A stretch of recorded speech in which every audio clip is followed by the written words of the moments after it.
Bashkëshortja e tij kreu marrëdhënie me një nxënës 17 vjeçar burri, merr vendimin që askush nuk e priste. Një burr ka vendosur të qëndrojë me bashkëshorten e tij edhe pse ajo e kishte tradhtuar me një adoleshent. Ai ka preferuar që të mos divorcohet prej saj, por të shkonte të jetonte në një shtëpi të re së bashku me të, larg jetës publike. Mësuesja McKenna Kindred shkaktoi një trazirë të madhe kur lindën dyshime se ajo kishte kryer marrëdhënie seksuale me një nxënës 17 vjeçar teksa bashkëshorti i saj, Kelly, ishte jashtë qytetit. McKenna riti të shmangë burgun pasi bëri të mundur që të binin dakord për një marrëveshje pranimi fajësie në gjykatë. Dhe tani është zbuluar se Kelly është ende me McKenna pavarësisht mënyrave të saj të tradhtisë. The Sun shkruan se ngjarja e mësuesit me nxënësin e saj ka ndodhur mes qershorit vitit 2022.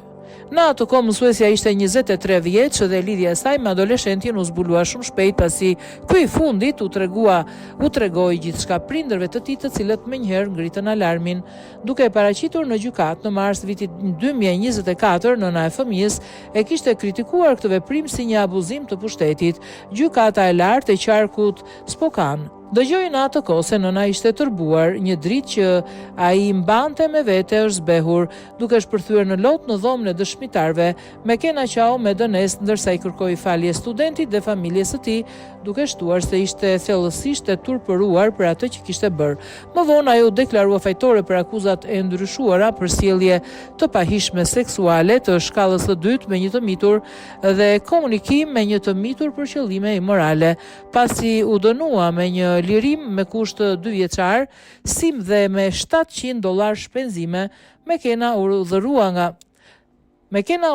nga kryetari i trupit gjykues të regjistrojë si shkelse e ligjit seksual për 10 vjet. Tani është konfirmuar se pavarësisht se ka qenë jo besnike, McKenna është ende me bashkëshortin e saj.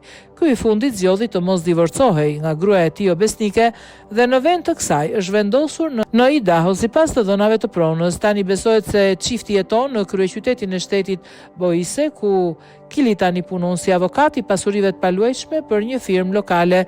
Ndërkohë thuhet se McKenna kishte hequr dorë vullnetarisht nga licenca e saj për dhënë mësim pasi u hetua nga bordi i standardeve të Idahos.